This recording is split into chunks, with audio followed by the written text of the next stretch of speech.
On the latest episode of the Game Time Guru podcast, we heard from Boone Bartlome, who shared his story of what it was like to suffer a drastic injury in a state football playoff game in 2013 for Kuna High School. Today, we hear from the man who was coaching him, Coach Lee Leslie.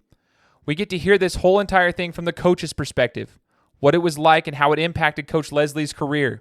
And we're also going to hear some amazing words of advice for coaches and fathers. You don't want to miss this special edition episode of the Game Time Guru. So, what time is it? Game time! Woo! If you're sick of the mainstream sports outlets, well, so was I. So I started my own show. I'm Shane Larson, and this is the Game Time Guru. It's different than other talk shows. I'm providing a panoramic view on sports so you can see them through a different lens. So buckle up and let's go. What's up, everyone? Welcome back out to the Game Time Guru podcast. I am your host, Shane Larson, and today we have a bonus episode. It's going to be a follow-up, but it's a special edition of the Game Time Guru because the guest that I'm bringing on has a loaded resume as a coach, a head football coach. He's been coaching since the 80s, and he is known for having the magic touch, turning programs around.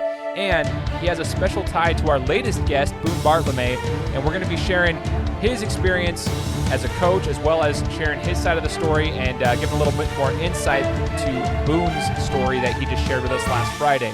So without further ado, I'd like to welcome on to the show Mr. Lee Leslie. We call him Coach Lee Leslie. So, Coach, thank you so much for joining the Game Time Guru podcast. My pleasure, Shane. So just to give everybody a little bit of insight, I told you before, Coach Leslie has the magic touch. I've been following this man for probably the last 10 years now. It's 2020, so yeah, it's going on 10 years now, following his career here in the Valley of Idaho, but he has coached elsewhere. He's got a loaded resume. So, Coach, if you wouldn't mind telling us a little bit about your background, when you started coaching and, you know, why you decided you wanted to get into football and actually be a football coach. Well, first of all, you know, I was born in Great Falls, Montana. My mom and dad ran away and got married at 14 and 16, and they lied about their age, got married up in Havre, Montana, and they had my brother and then my sister and then me in consecutive years. And my mom passed away giving birth to me at 17. And my dad just could not deal with it, so we ended up at 4 years. I was 4, Susie was 5, Danny was 6. We ended up in the St. Thomas Orphanage in Great Falls for 3 years before the courts finally let my maternal grandparents adopt us. Once those folks adopted us, you know, our life kind of took off. We were 2 years in Great Falls, Montana, and then we were Benicia, California by San Francisco, and that's really where my athleticism, you know, my brother and I really took off in athletics. And really our dad, my grandpa was always working, and our father figures were always our coaches. And I loved my football coach, Mike Clemens, and my younger football coach, Jim Garrett. Those guys really, really helped me when I was a young man. They saw some talent in me and saw some drive, and they had influenced me so much that after I broke my leg in college, I just decided that I was going to try and pass that on, the blessings that those guys gave to me. So I was lucky enough right out of college in 1985 to be a head coach at Tooele High School and coached there for 10 years, and then went to Hillcrest High School in Salt Lake for 8 years, and then I coached at University of Utah for 2 years, basically as a grad assistant the first year and then full-time. And then I really had a hard time with it because I was away from my kids so much in there. Kenny my oldest son was a freshman, and I missed all of his games that year because I was coaching at Utah, and I just decided at that point I'm going to go back. And I was lucky enough to coach and win championships with all three of my boys, and that was the best move I'd ever made. And then I went up in the arena football after Utah. I was coaching back at Tooele, coaching my boys, and I also took the Utah Warriors in the National Indoor Football League. And a couple of years before that, when I was at Hillcrest, I played quarterback for the Utah Cats in the Professional Indoor Football League. And so at 36 years old, I was playing quarterback again, and my high school team was watching me play, and there was an earth-moving moment. The coach, we played the Texas Bullets, and the first 6 balls that left my hand were touchdowns. The Tyler Anderson from BYU and Greg Hooks from Utah. I had a lot of good kids I could throw the ball to. The second half, I threw one, and it was a pick six the other way. And the head coach dropped an F-bomb on me and started screaming at me. And I'd already been a head coach for 15 years. And I stopped there to myself and thought, do I drop this guy or do I take it? You know, it was just an earth-moving moment. And I thought, do I do this crap? Do I do this crap to kids? Do I scream at them when they do bad and then slobber all over them when they do good? And it changed me. I mean, I changed on a dime in that moment of my philosophy of how to treat people. And it just escalated from there.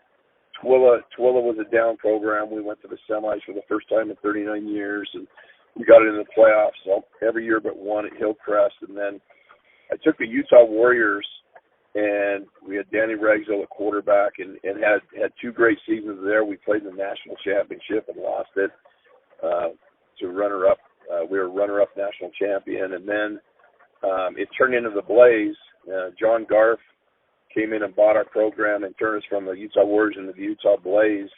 And he asked me, he goes, we want you as our head coach, but the league wants Danny White as the head coach. He's an LDS guy, and his daughter lives out here in Utah. So they mailed me down. They flew me down to Danny's, and I stayed at Danny's house for a weekend, and we went and golfed and got to know him. And I said, yeah, hire him. Danny White, for heaven's sake, he's going to sell more tickets than I.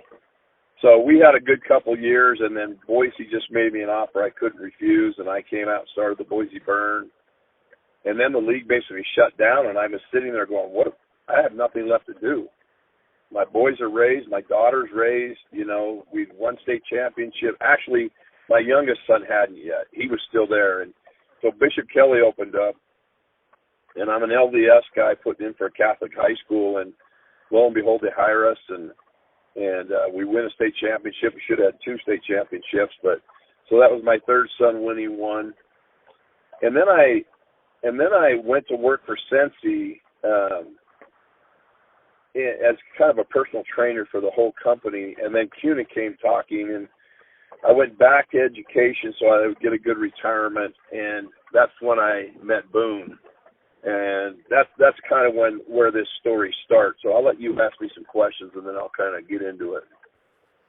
Man, there's a lot to digest right there. You've had such an awesome career. Just hearing your story coming up, not only from a coaching perspective, but from playing, and then talking about your three state championships with 3 sons. I mean, you probably have a lot of good conversations at the dinner table as well. Like just being able to chat about football and the experiences, and I'm sure they're blessed and thankful that they had a dad that they got to learn from and play under. That's awesome.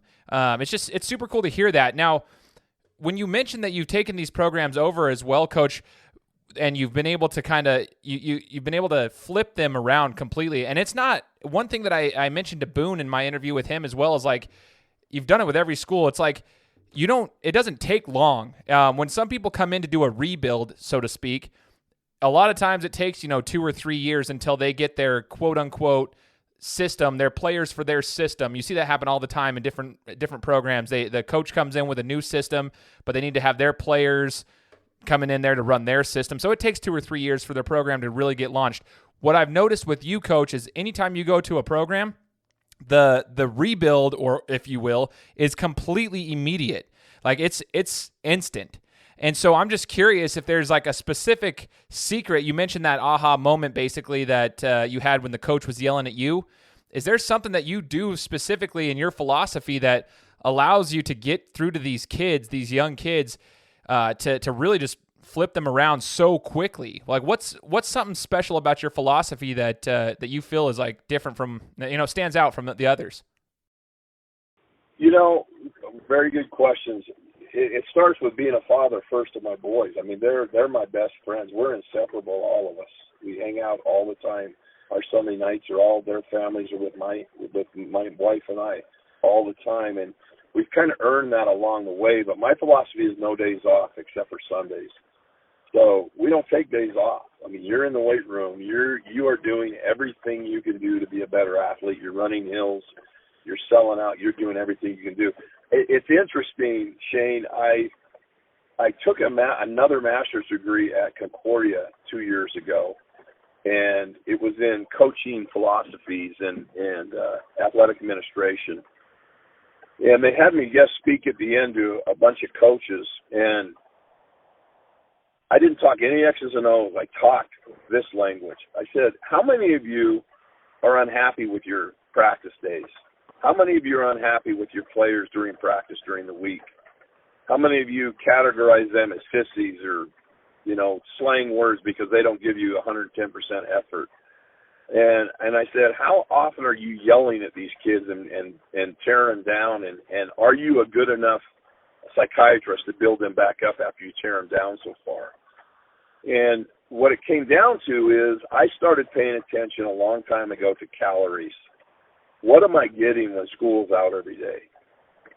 Okay, why are the colleges, when you go to a weight room and you see the shakes and the bars and the protein and everything, USC has an unbelievable setup. But I went around to all of those, and I started doing it in high school, and everybody that lifts in my weight room, boy or girl, they don't leave without drinking a protein shake. I have 6 blenders firing all the time. I have different meals after every practice, at least 3 practices a week. We have pulled pork sandwiches, or we have some sort of a barbecue waiting on the guys afterwards.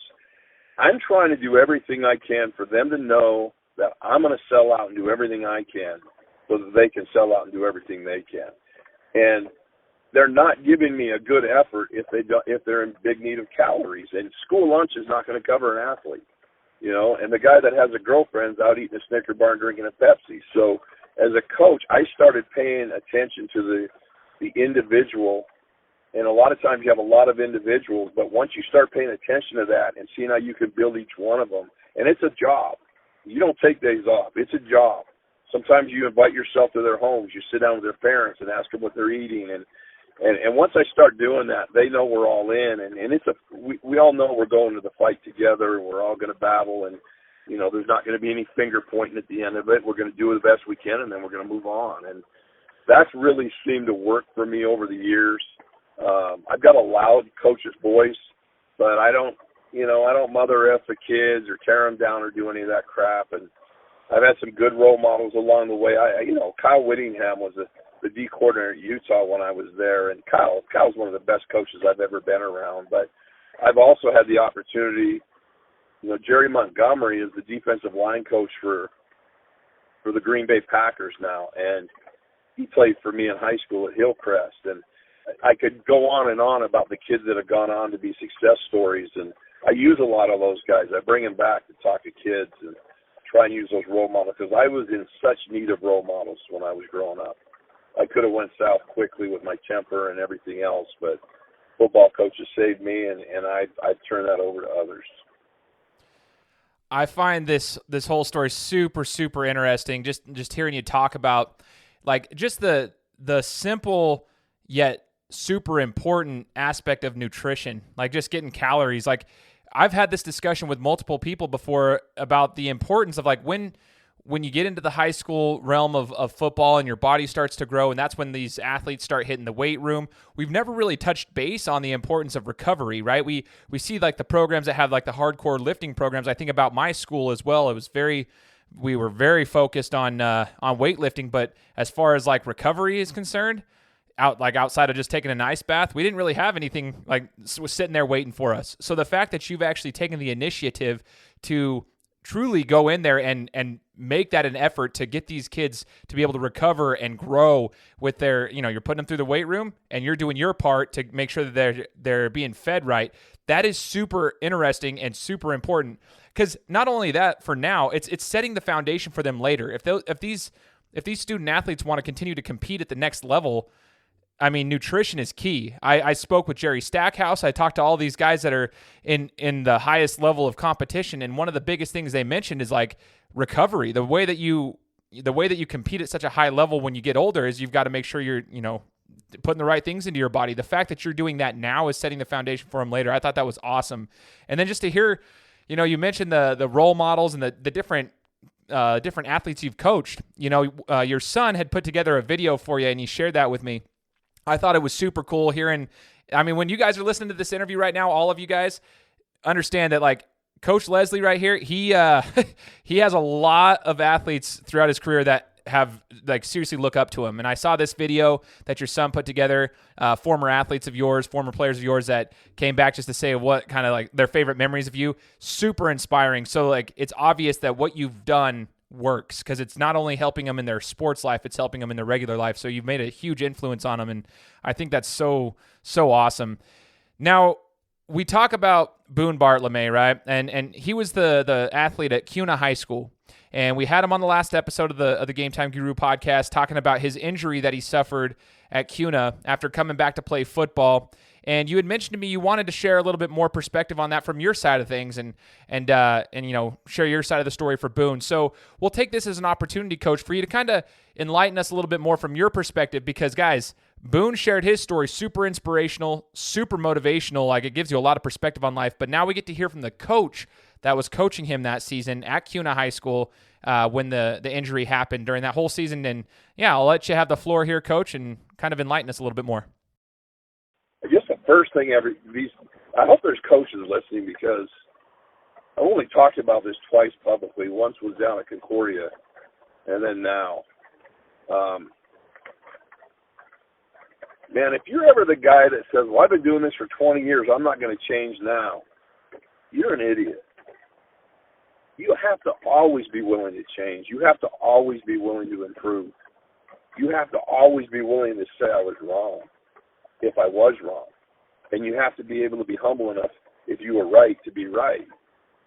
And there were different defining moments in my career and with kids and with grown men in the Arena League where it changed. It changed my philosophy. I said, okay, I'm gonna start this different. I'm gonna change this direction and jig it a little bit to the right and start this way.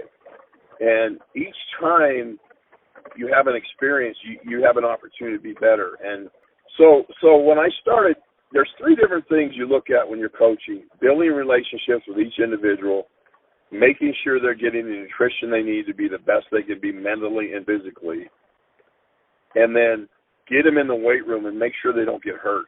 Make sure there's no serious injury. And I get into these schools, I won't even let kids do a regular squat. I'll let them do a front squat, but I won't let them do a regular squat for a year and a half until I know their flexors are right, their core is strong. You know, I've got knee-up bars where they're doing knee-ups, and I invented this thing called bear bars where we take the bars out on the grass with 45s on it, and we push the bars for 100 yards to get those flexors strong, and then I let them start doing the heavier lifts. So getting kids strong is my job so that we can be the best we can be and not have injury. So when I go to Cuna, you know, I don't take over a good job. It's a job that it had not very much success in the last previous 6 or 7 years. So I've got to change the whole deal again. I've got to make sure that kids are buying into everything I'm doing. I activated a lot of parents so that during break at 10 o'clock every morning, we had peanut butter sandwiches. I went to the store and asked them if I could have all their day-old eggs and dairy, and we were hard-boiling 150 eggs a day. And we just made a kitchen for kids to come and eat. And they didn't even have to be football players. We just did it, and it just skyrocketed in the school. Well, they had 40 kids in the program. When I left Cuna, there was 144 kids in the program. But I will tell you, I would give my life if there was 143. Because I saw Boone walking down the hallway one day like I always do. You know, I'm building these programs. This small school up here in McCall had 17 kids when I got here. We have 77 now. And we played for a state championship this year after they had the longest losing streak in the state. So building relationships and getting these kids out and getting them strong, those are what kids love. They just latch on to you. Boone was a rodeo guy that I found out was a runner in track because his girlfriend was out there, so he went out, pulled his boots off, and broke the school record on his first jump, on long jump, and just an unbelievable kid. So I'm riding him down the hall. You got to come play wide receiver. You know, and it was something that I've come to regret to this moment. And I have to be fair to myself, but I haven't been because he came out. He was a great kid. He was a jokester. He lightened the load. He was a starter on both offense and defense in a 4A school. And we're playing my old school, Bishop Kelly, and I see a kid down. And I start to walk out there, and as I'm walking, I've got a lot of years under my belt. I've seen a lot of kids get banged up a little bit on the field, but as I'm walking, this kid's laying in an angle that I know something's wrong. So I start to jog out there. I don't know who it is, and then I see number 2 on the jersey, and I'm like, oh, my gosh. Boom. And I kneel down, and I look right in his big blue eyes, and I said, you all right, buddy? And he just calmly said, I don't think so, Coach. I don't feel like I've hit the ground yet.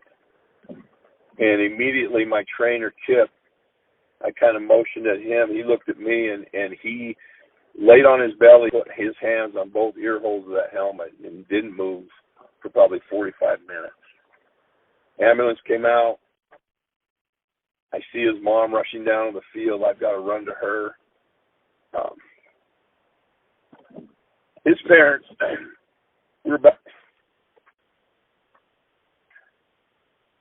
were stoic as anybody I've ever seen. And everybody knew it was bad on both sides. So we got him in the ambulance. It took about 45 minutes. And we got him out of there, and Kip went with him. We go into halftime. I'm talking to the kids. We're all pretty solemn. A lot of coaches say, I love my players, man. I love them. And more than not, coaches love their players when they're winning. They don't love them so much when they're losing. And players get the same way. They love each other when they're winning, but they don't love each other so much when they lose. And that's what you have to beat. That's what you have to overcome. You've got to teach them how to love each other regardless. And you got to teach yourself how to love them like you love your own sons. And once you do that, you know that you've mastered, your job and your ambition in life. And you're making a difference and you're giving service like you're supposed to. So we come out the second half, and I've always been a motivator. I've got kids going. I don't have much going on. I've got a chink in my armor that I've built over the years, and I didn't recognize it. And I'm calling an offensive play, and all of a sudden I feel 2 arms wrap around me and hug me.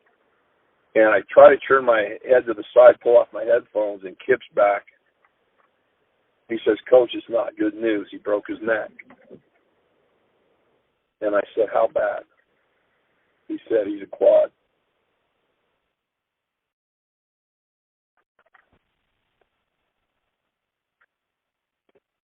So I walked straight out on the field of White Hat. And I said, I want a running clock. I want this game to be over. It's a playoff game. We're going to give Bishop Kelly the win. We need to get out of here. He went over and grabbed Tim Brennan. Tim Brennan came out. He agreed. We had a big prayer out in the middle of the field for Boone. And got the game over with. We headed to the hospital. I stayed there for 3 days. I slept out in my car. Then I went back to the school and held a meeting with all the parents and the kids one night, and we had a doctor there, and we were explaining everything about his injury. And so then I went back to the hospital, and Chris Peterson, who I love, I don't want to coach college ball anymore, but I would coach for Chris Peterson. I think he's one of the best men in the world, as just even a man, let alone a coach. And he came to see Boone and visit with me, and Boone kind of moved his finger, and we both just kind of jumped. And we had a real good moment there. His parents were there. And then Chris left. And I'll never forget this as long as I live, Shane. They bundled him up. They bundled Boone up. They wrapped him up, wrapped his face up, and they put him on a helicopter to take him to Colorado. And his parents got in there, and the look on their face, the look on Boone's face, I'll never forget it. And they flew off, and I just sat there alone in his. I went back to his hospital room and just sat down. And obviously I'm emotional about it, but it's for a reason, and that's why I want to tell the story. I just sat there and bawled like a baby. All of the years of building up kids and building up myself and puffing my chest out and thinking I'm this great football coach and this great leader and this great communicator and this great motivator, it all paled in.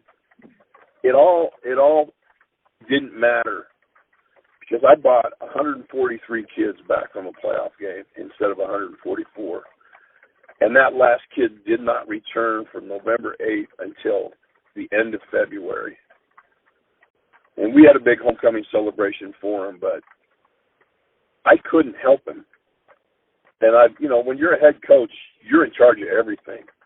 And I could not help that kid. And every time I talk to him, I say, "How's everything feeling? How do you feel? Is anything moving? Are you?" I couldn't ask him a good question. So I got sick, and I went to a doctor, and I was grinding so hard at night that I broke all the teeth up in the roots of my mouth. So I had to get implants in there, and I went to a counselor for the first time in my life. I figured out I was incredibly arrogant because I never thought I needed anybody's help other than a football coach from time to time. But, that guy just told me, he said, "Look, you got to leave him alone. You've got to back off. You got to stop asking him questions. You got to stop trying to change everything, and you got to let Boone go through the process." And it was the hardest thing that I've ever learned in my life is to back off and let a kid go through the pain that he had to go through.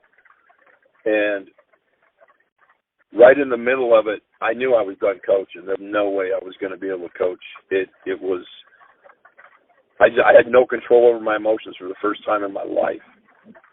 And all of a sudden, Maki Kimotu from the Steelers called and said, "Hey, my high school needs a coach. They've been bringing your name up." And I ended up going to Hawaii for a year to be the head coach at Kahuku. And I was running. I ran away from something that I personally couldn't handle because I couldn't change Boone's situation. And I couldn't sleep. I couldn't do anything. So the reason I tell this story to coaches, next time you're out there laying kids on their back and blowing a whistle and having them get up and ram into each other head first as hard as you can, and you haven't been smart enough to make sure they have air in their helmets or make sure their shoulder pads aren't cinched down into the right size so they don't break the collarbone, the next time you call a kid a pussy because he doesn't want to get in bull in the wing and knock heads with 27 kids in a row, the next time you're not paying attention to a senior striking a sophomore in a practice and knocking him out, those are the things you have to think about. They have to be first and foremost before you can ever call yourself a football coach. You have to be that guy. Because what I experienced, and I sat down with a guy from the state of Idaho, and he took me through a grilling session of, did you teach the kids how to hit? Did you have the posters posted on the helmets being potential? I had to go through all of it, and he was emotional at the end of it, and he says, "Lee, because you were able to cover all these bases, this kid's going to get catastrophic insurance that will pay for everything that he went through." And I was so grateful that I had been a coach long enough to where I was dotting all my I's and crossing all my T's to where that kid was going to be okay. So there's so much responsibility, so much more responsibility than people think, and trying to win is so secondary to trying to make sure kids are safe and that they're doing what they're supposed to. And Shane, I bought tackling wheels. I don't tackle. And Bill Walsh is one of my favorite coaches. I went to a lot of things he was doing and talking about. I went to Lou Holt. I sat on the front row of so many coaches when I was a young coach. And we tackle tackling wheels. We don't even tackle each other all year. We don't tackle each other. We only tackle during the games, but we tackle wheels like they're going out of style, and we make sure that the head's up and everything's set. We have 7 shutouts this year in 11 games, 7 defensive shutouts. So you don't need to get out there banging kids 5 and 6 times a week. And that's one of the biggest messages I want to get out. Boone situation, that was a choice from God, in my opinion. He had come down to help us on a crack toss. He was going to block a guy. He tripped over somebody's feet. He went into my fullback's thigh, and it just pushed his head back up. And he was done. He was laying there hurt. But I'm grateful that I had a counselor to tell me to get out of the way, because I've watched him. I've checked him every day on Facebook. I've made sure that I know everything that's going on through other people, and I'll try and check on him about once a month so that I'm not overbearing or I'm not saying or asking things I shouldn't ask. But I know you've seen it. What he's doing right now, what he's doing in the weight room, and what he's I've sent emails and letters to Ellen, man. I want him on the Ellen show so bad so that he can get out in the world, because Boone has such a message and such a physical prowess that he can share now with what he's pulling off, being a quadriplegic and doing squats in a weight room and bench pressing 135 pounds and being upbeat. And he's one of the finest people, and if not the finest person I've ever met in my life. And I'm so proud of him, and I'm proud to say I love him, and it's been validated that I did in fact love him, because it just destroyed me when he got hurt. So that's my story. You know, Coach, I really, really appreciate you sharing all that with us, because it gives us a whole nother perspective, especially the coaches out there that are listening to this right now. You need to take into consideration everything that Coach Leslie just mentioned in regards to this entire situation. I mean, Coach, you're one of those guys, you've said it yourself, like, you don't believe in any days off but Sunday. You're putting in work in the weight room. You're putting in work all day long. You're getting them the right nutrition, but you're also aware of the little things, like the tackling wheels. People think that you can't see success that way. Obviously, you've completely shown that that's all to the contrary, because you have seen success. You've turned around every single program, and now post Boone's injury, you've seen success at the schools you've gone to, and the current school you were at. As you said, they had a 19-game losing streak, and you've added this into your repertoire, for coaching, and your resume continues to build because the process continues to go forward and people start to see success. It doesn't change. So guys, if you're listening to this, see how Coach has been able to learn from these situations, this particular situation specifically, because he hadn't experienced that before, right? Coach hadn't experienced that before.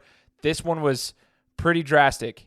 But like you said, Coach, you got to understand, you got to admit when you're wrong. You got to be able to also be humble when you're right. You got to be able to learn and continue to change and adjust as necessary. You never know it all. And for you, that meant, having to go seek professional help and understand that you had to let him get out of his way. And like you said, as we see Boone in his last interview with me, I said the same thing. I want him on Sports Center's E60. I need him on there because I think he's got such an inspirational story to share, but you can see what he's doing.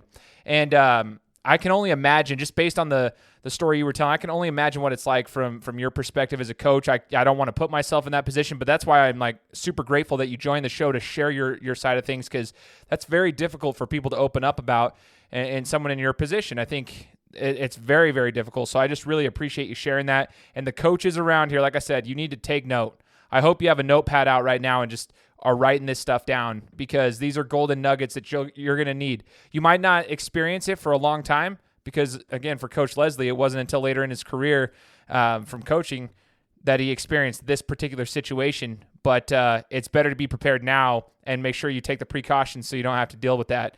And if you do deal with it, you know what to do when you get to that point, if it ever does happen. Hopefully not. One more step further on that, to every father out there. There's no days off. You don't. Just because you had a hard day, that doesn't mean you can't come home and do things with your kids and pay attention to what's going on. There's no days off. You've taken the responsibility to be a grown man and to be a husband and a wife, or a husband to a good wife and a coach and all those different things. Kids need so much help right now, and parents need to understand that they've got to keep renewing their relationships with their kids. I wouldn't let my teenager take a phone to bed for nothing. Not that I don't trust him, but only because I've only got 17 to 18 years of their life to influence them. I would ask them to put their phone on my bed at 9 o'clock every night, and they can take it when they go back to school in the morning.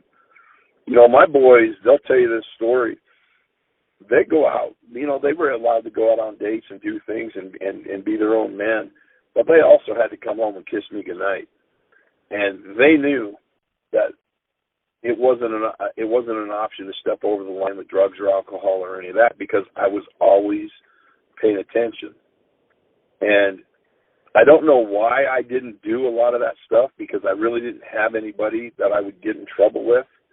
But I'll never forget what my grandma told me, and I had two grandmothers who basically raised me, from my dad's mom and my mom's mom. But having a mom die the day you're born, you know, I'll never forget what they said. They said, you have a guardian angel that's watching you all the time. And that helped me. I mean, that gave me that intrinsic motivation to do things the way I was supposed to. So the natural, and I'm obviously human, I'm going to make mistakes, but the natural ambition to be a coach and to pass those kind of things on to kids was the biggest blessing in my life. And it didn't matter if it was at University of Utah or McCall, Idaho. You know, as long as you have a chance to influence youth, you got to understand that it's a huge opportunity, and you don't take any days off. You're always there no matter what. I really appreciate that, Coach, and the insight you've given during this interview has been phenomenal. It's like I'm sitting here like this is the second time in a row I've almost choked up, but luckily you were talking and I didn't have to say anything at the time. I'm sitting there like I choked up in Boone's interview while he was talking, and then I had to start speaking, and I couldn't quite get the words out at the time. You're sitting here talking, I'm like, oh my gosh. I mean, it's super informative, and I'm just super grateful that you were willing to share your side of the story, because I think it's impactful for anybody out there, especially coaches and like you said, parents, fathers, to be there. No days off if you're a father, because you got to influence these young kids. And so, Coach, the last thing I'll leave with today is, you know, we want to know what's next for Coach Leslie. So what do we expect to see from you in the near future? You know, I'm going to keep coaching football. I don't know how much longer I'm going to teach, but I'm writing a book called The Life in a Day.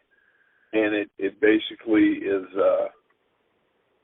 I got called by my father's 15th wife to come up and help her with a funeral. And my dad had passed away unexpectedly of a heart attack. And I didn't really have a relationship with him, but throughout that day of throwing a funeral for him and meeting people that had been in his life, and then a few other opportunities, driving by the orphanage that I was in as a young boy. A Life in a Day is a book that I'm writing right now, and I want to tie it into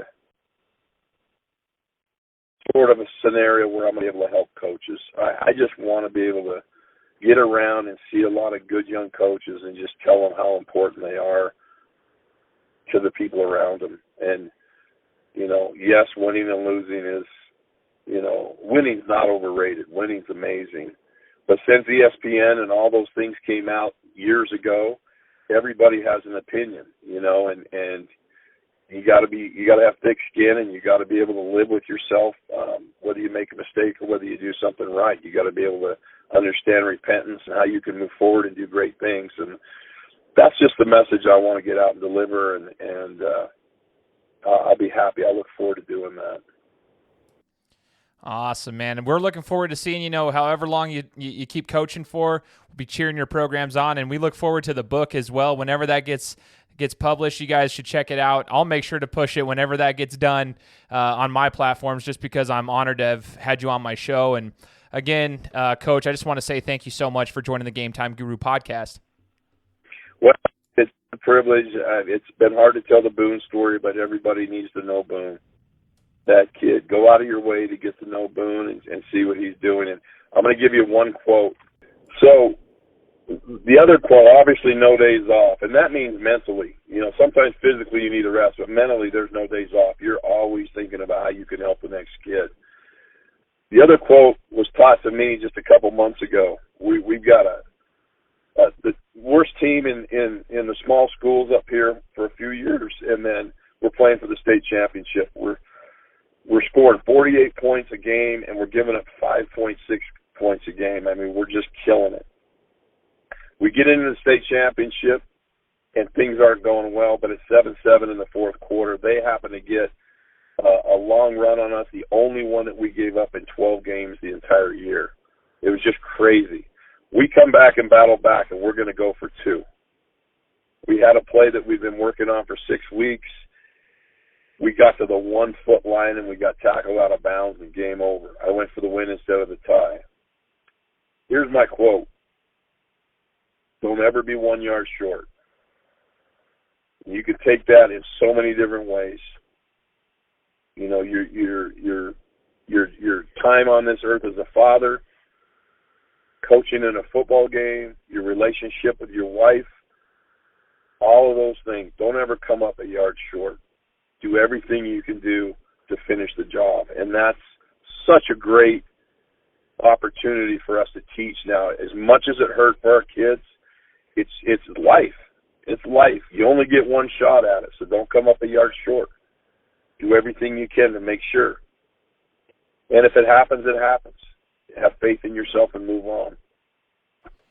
Absolutely phenomenal. Once again, ladies and gentlemen, this is Coach Lee Leslie, who joined us today, sharing his story, his resume, his experience as a coach, shared his story with what happened that night with Boone Bartlome, and then sharing his experience as a father, giving you the advice that you need to hear. So, again, Coach, we want to say thank you. And everybody else, make sure you're subscribed to the podcast. Share this with your friends and family, anyone you feel would benefit from this story. And you guys know the drill. We'll talk to you next week.